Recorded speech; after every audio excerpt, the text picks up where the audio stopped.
Hello everyone, and welcome to my Young and Restless official. I hope everyone is having a wonderful day. Before we begin, please hit the subscribe button and give this video a thumbs up. As the GCPD detective who only focuses on cases involving those closest to him, Chance had a fantastic opportunity to shine this week. This time, two insane villains who had banded together to kill the Newmans wound up on their way to the mortuary. Aunt Jordan promised Claire that she would haunt her thoughts forever, and when we last saw her, she had drank a cup of tea that was likely made with crushed sleeping pills and then fallen asleep on the couch in the tack house. Obviously, everything went according to plan because Victor subsequently informed Nick that his security team was assigned to transport her body to the morgue. There's nothing to see here, people, everything is under control. Are you feeling safe now that the team was on it? Don't be, then. Victor sent his wife, daughter, and granddaughter to bed without dinner just as he was beginning to lose his mind at their going rogue behavior and their scheme to kill half of the evil duo trying to get them. Victor then did the same thing without anyone's consent. When Michael arrived at the motel, he transformed from a private attorney to henchman. Let's put that idea aside for a while and talk about the motel room instead. Ian's room had been unlawfully raided by Chance and Nick. Chance did receive a search warrant, but it did not specify that he may bring a civilian involved in the case to assist in locating material that might lead to his expulsion from court. I'm getting off topic, though. After searching Ian's room, Chance discovered a sidekick, a female one, judging by the lipstick, and was aware that Sharon had vanished, most likely as a result of Ian and the sidekick. Tessa has also gone missing. Arya, too. Despite the fact that authorities had previously looked into the abandoned truck on the side of the road, Chance still wanted to go look at it and didn't bother to warn anyone to keep an eye on the room until Ian returned. A round of applause for Chance. Okay, so Ian, who brought home a rose for his beloved, is not in the mood for a trip to the ranch, and Michael walks to the hotel room and shows us the side of him that we haven't seen in a long time, except from his arguments with Phyllis. However, Mortensen shows Ian his gun, which may have been intended as a warning but ended up being more of a dare. Nick yelled at him and demanded answers, which went just as well as the last time, so they took him back to the ranch. Naturally, Ian denied everything. But as Ian reached into Mortensen's jacket and grabbed his revolver, everything changed, including Michael's confidence. Everyone knew they were in a fairly bad spot with the pistol aimed at them until he was struck unconscious on the ground a few moments later. Why Nikki, Claire, and Victoria didn't question why Ian was shouting down the stairs to join the party is beyond me. He was unaware that Victoria and Claire were present. They may have been half asleep or stunned by Jordan's spectacular fainting, but they followed instructions without phoning the police. I was certain that Victor would contact Chance when he was told to phone Adam and Abby as well. Instead, he contacted Adam, who immediately came over from the second main house. I suppose we need a new term for that. Although he claimed not to have called Abby, who did he call at that time? If he could have actually dialed 911 or done something useful, why fake it? Perhaps even the security staff would have been preferable to nothing. When Ian became agitated by being called names, however, and Claire added salt to the wound that Jordan didn't love him back, mayhem ensued. Each Newman in the room bared their backbones, and Michael refused to leave when given because he believed Victor was a father figure to him. It was another brain teaser, by the way. Would Ian really allow Michael to simply go? Or did he assume they would all be dead by the time he could phone for assistance? Michael wouldn't go, whatever that was. Given that he has been at odds with Victor ever since he and Cole refused to allow Victor to keep Jordan imprisoned in a cage in his basement, it was a smart move. Perfect timing as well.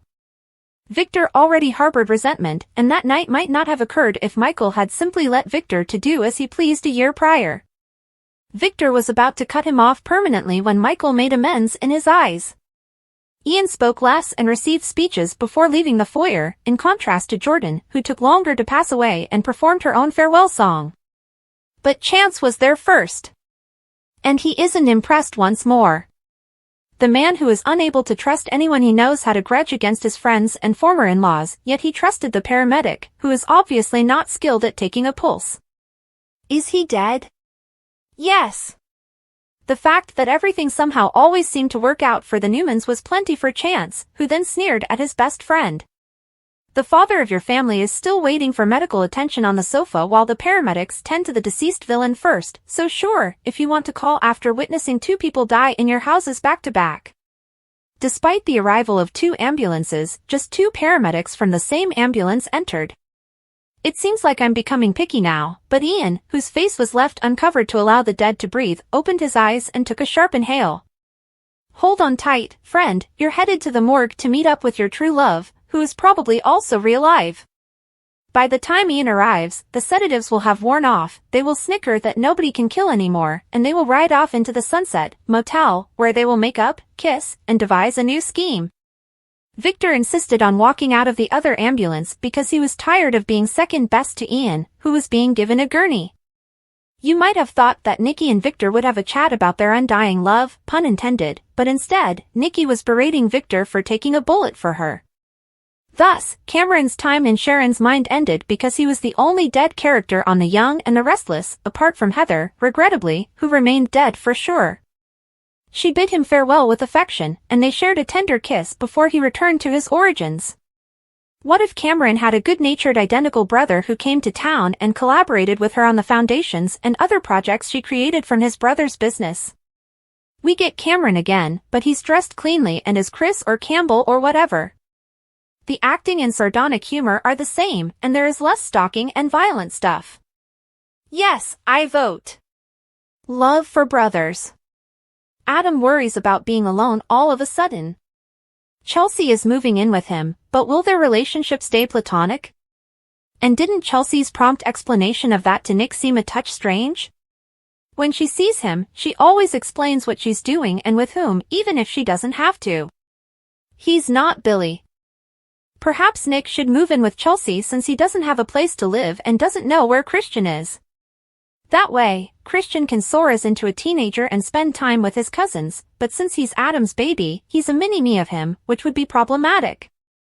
Adam wants Chelsea, but she only lives with him and dates his brother. Nick and Adam may have another sibling conflict over a girl-type plot. I'm beginning to question whether that's our only choice besides her immediately getting back together with Adam. For the first time in his life, Adam worries that he won't have any family at all if Victor leaves. If their father was making them consider Adam's family, would they excommunicate him? Adam had a good question, but Nick assured him it was up to him. They will treat him and Victoria the same way he treated them. Could Adam's character change as a result of this? In other parts of Genoa City, Billy and Sally get along well, but he's also decided what he wants to do for a living, so Phyllis is always meddling in their relationship. Even though I still enjoy Phyllis and Billy together, I still want Sally to be content with a regular partner.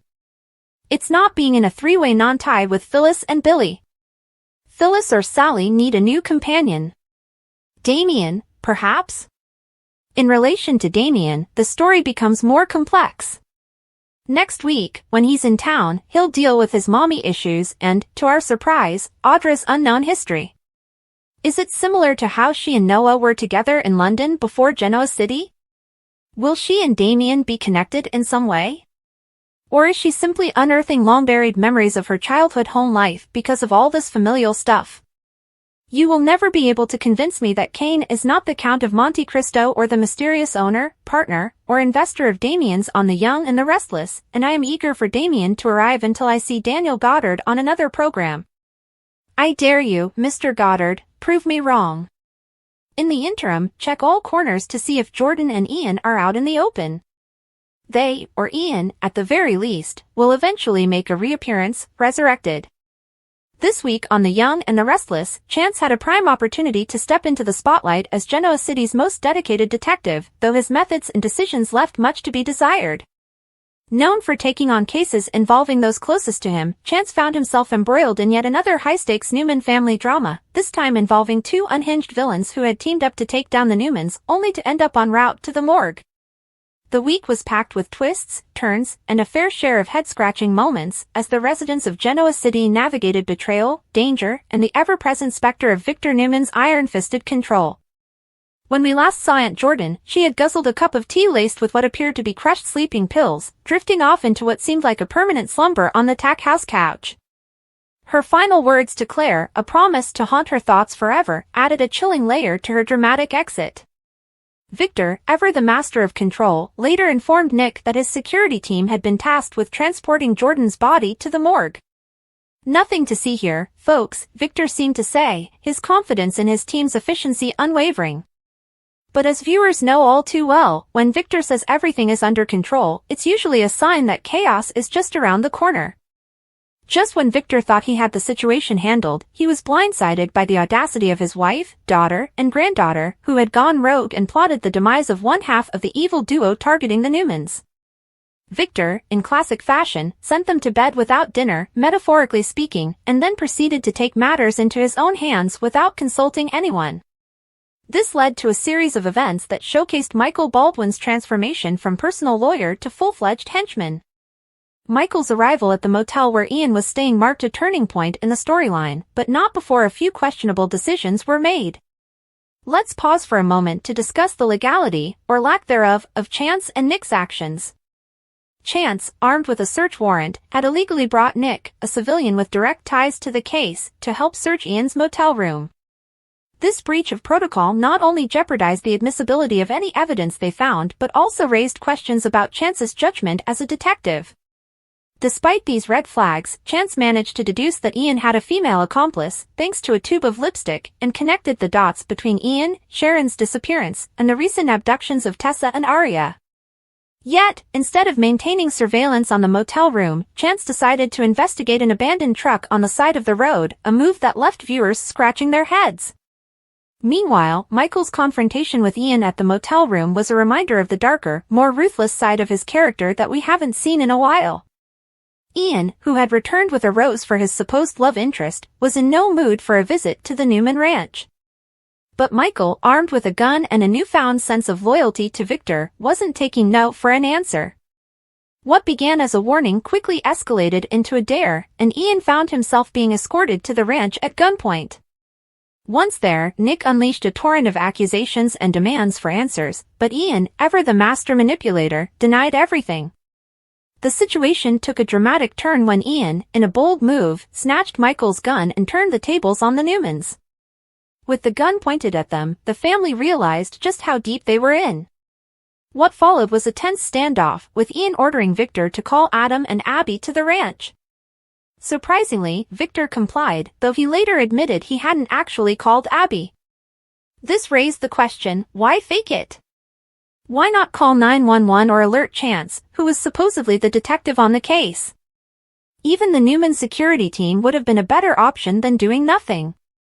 But this is Genoa City, where logic often takes a backseat to drama. As the tension reached its peak, Ian's composure began to crack. Claire's revelation that Jordan didn't love him back sent him into a rage, and the Newmans seized the moment to show their collective backbone. Michael, in a surprising display of loyalty, declared himself part of the Newman family and refused to leave when given the chance. This act of defiance not only redeemed him in Victor's eyes but also highlighted the complex dynamics of the Newman family. Michael's refusal to abandon them even in the face of danger was a stark contrast to his previous clashes with Victor, particularly over the Jordan situation. It was a pivotal moment that underscored the theme of loyalty and redemption that runs through the show. The arrival of Chance at the ranch marked the beginning of the end for Ian. But true to form, Chance wasn't impressed. The detective, who often seems to have a chip on his shoulder when it comes to the Newmans, took the word of a paramedic who declared Ian dead with all the professionalism of a casual observer. He dead? Yep. That was good enough for Chance, who then sneered at Nick, suggesting that everything always seems to work out for the Newmans. This dismissive attitude, coupled with his questionable investigative methods, left viewers wondering if Chance was truly the hero he was meant to be. As the paramedics prepared to transport Ian's body to the morgue, Victor, ever the proud patriarch, refused to be second best and staunchly walked out of the house instead of being carried on a gurney. Inside the ambulance, one might have expected a heartfelt conversation between Victor and Nikki, but instead, Nikki was yelling at him for taking a bullet for her. It was a moment that encapsulated the complexity of their relationship, a mix of love, frustration, and unwavering loyalty. Meanwhile, the only character who remained definitively dead was Cameron Kirsten, whose presence in Sharon's mind finally came to an end. In a poignant farewell, Sharon gave Cameron a fond goodbye, and they shared a loving kiss before he faded away. This closure marked the end of a haunting chapter in Sharon's life, but it also opened the door to new possibilities. What if Cameron had a twin brother, a good guy who comes to town and works with Sharon on the foundations she built from his brother's company? Same actor, same sarcastic wit, but without the murderous tendencies. It's an idea that could breathe new life into the storyline and give Sharon a fresh dynamic to explore. Elsewhere in Genoa City, Adam found himself grappling with newfound fears about being alone. With Chelsea moving in, albeit platonically, Adam's vulnerability was on full display. His concern that the Newman family might excommunicate him if Victor were no longer around was a valid one, and Nick's response, that it was up to Adam to determine his place in the family, hinted at a potential turning point for his character. Could this be the beginning of a redemption arc for Adam, or will he continue to be haunted by his past mistakes?